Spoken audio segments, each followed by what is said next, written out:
ఏమన్నా మీకు కొంచెం ఎటకారం ఎక్కువ అండి. దానికి పునాదేసింది మీరే కదండి. గోపికమ్మన్నారు, పెద్ద గోప్యమ్మని తెచ్చారు.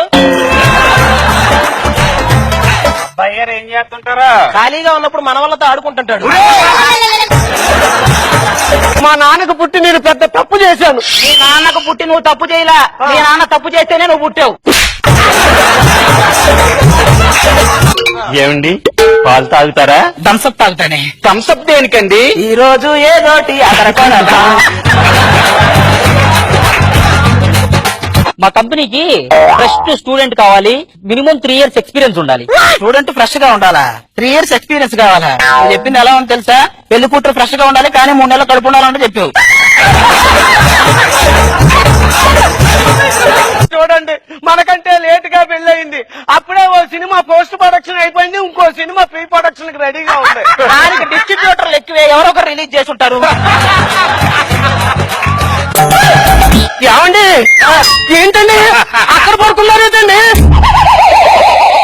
అదే నిజంగా నీ పక్కన పడుకుని గుర్గ పెట్టొద్దన్నా. గురగ పెట్టొద్దన్నానంటే ఏదో పక్కకెళ్ళి పడుకుంటారు కానీ పక్కింటి వాళ్ళు పక్కకెళ్ళి పడుకుంటారా?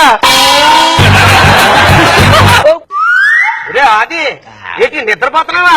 లేదు నేపాల్ పోతున్నారా? లిఫ్ట్ కావాలా? ఈయన అన్ని సగం సగం పనులే చేస్తాడులేండి.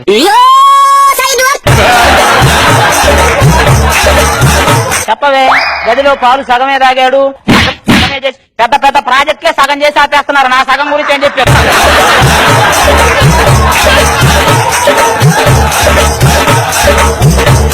అయినా ఎప్పటి నుంచో చూస్తున్నాను, పక్క పక్కన దేనికైనా పిలిచారా మీరు? ఓ పిలవలేదనా మీ బాధ?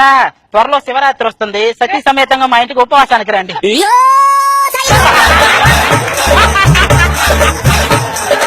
మీరు ఏం చేస్తుంటారండి? పల్లె వెలుగు బస్సుకి బ్యాక్ సైడ్ పోస్టర్ అంటుంటానండి.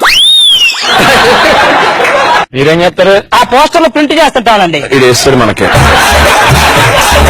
ఏమండి మీ ప్రేమలో ఇన్నాళ్ళ నుంచి రొమాంటిక్ సంఘటన ఏమైనా ఉన్నాయా? దీంతో రొమాంటిక్ పొరపాటున దీన్ని వాటేసుకుని ఇట్లా నుంచుంటే కొండ మీద కోతి ఆడుకున్నట్టుంది, దిగరా అంటున్నారు జనాలు. ఆ చెంపెట్టిన అలా వాసిపోయింది. ఆ రాత్రి నిద్రలో కలవరించాలేరా? కలవరంటే వాతలేండా? కలవరించింది మీ ఆవిడ వాయిదా? అయినా అది ఎంత అండి? మీకు సిగరెట్ కాల్చేంత ఖర్చు కదా. దాని గురించి మాట్లాడకు. మీరు 24 గంటలు మా రక్తం పీలుస్తుంటే అది తట్టుకోలేక కాస్త పొగ పీలుస్తుంది కదా తప్ప. మనం ధైర్యంగా తాగి రావటమే కానీ ధైర్యంగా వాళ్ళని ఎప్పటికీ కొట్టలేము. గూగుల్లో హౌ టు హ్యాండిల్ వైఫ్ అని కొడితే ఉయ్యారాల్సి సెర్చింగ్ అని వస్తుంది. మేమేం చేస్తాం? ఎందుకు ఎక్కడికి బయలుదేరారు మీరిద్దరు? ఏమండి మీ ఇద్దరం ప్రేమించుకున్నామండి. ఓహో. పెద్దలు మా పెళ్లికి అంగీకరిస్తలేదండి. ఏంటి మీ పెద్దలు ఇంకా బతికే ఉన్నారా? లక్ష్మి, నువ్వేంటి ఇలా అయిపోయావు? ఎవరో నీ ఒంట్లో స్ట్రా వేసి పీల్చేసినట్టు. నేను సింగపూర్ వెళ్ళడానికి ఆలోచిస్తున్నానండి. ఏ మాత్రం కోసం వద్దంటారా? ఆలోచించడానికి ఏం ఖర్చు అవుతారా? వెళ్తే ఏమన్నా ఖర్చు అయింది. ఈ చీరలో మీరు కుందన బొమ్మలా ఉన్నారండి. ఏమండి పక్కింటి ఆవిడ నా గురించి పొగుడుతూ ఉంటే మీకు ఏమనిపిస్తుందండి? చిన్న అవసరం కోసం ఎంతకైనా దిగజారుతారనిపిస్తుంది. తెలుసండి, కరెంటు ప్రభలాగా వెలిగిపోయేది. చేసుకున్న తర్వాత తెలిసింది ఇది కరెంటు ప్రభ కాదు, రమాప్రభ అని. ఎందుకంటే అలా కోపపడతారు? ఆ పక్కింటి సరోజాకి మాట పడిపోయిందంటే వెళ్ళకపోయావు నువ్వు కూడా. దేనికి? ఒకవేళ అంటురోగం అయితే నీకు కూడా అంటుకుంటది కదా అని. అర్జెంట్ స్టేషన్ కి పోదామండి. అక్కడ మా నాన్నగారు చావు బతుకుల మధ్య ఉన్నారండి. మొన్నటిదాకా రత్తాలకి రావణమ్మకి మధ్యలో ఉన్నాడు, అందుకే ఇప్పుడు సాగు బతుకుల మధ్యలో ఉన్నాడు. హలో ఏరాబా ఎక్కడున్నా? ఫోన్ మెల్ల వేసుకుని కూరగాయల మార్కెట్ లో తిరుగుతున్నారా? తగల ల్యాండ్ లైన్ ఫోన్ చేసి ఎక్కడున్నా అడుగుతాడట్రా? అబ్బా సరైనదంటే వాటేసుకుంది. వదలండి.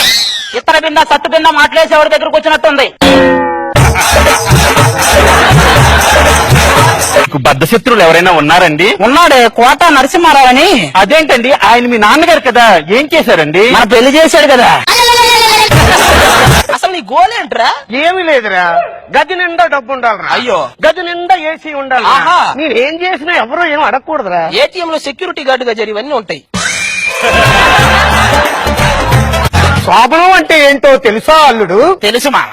8 నిమిషాల ఆనందం కోసం 80 సంవత్సరాల జీవితాన్ని త్యాగం చేయటమే శోభనం. అంటే దేనికైనా సరే తెగింతాను తెలిసినా ఇది ఏదైనా సాధిస్తావు. ఏదైనా సాధిస్తారా? ఏది కట్టప్ప నెత్తి మీద 4 గంటలు బిక్కుని రాబో. ఏమండి నా కోసం తాజ్ మహల్ కడతారా? ల్యాండ్ రెడీగా ఉంది, నువ్వు ఎప్పుడు పోతావని వెయిటింగ్.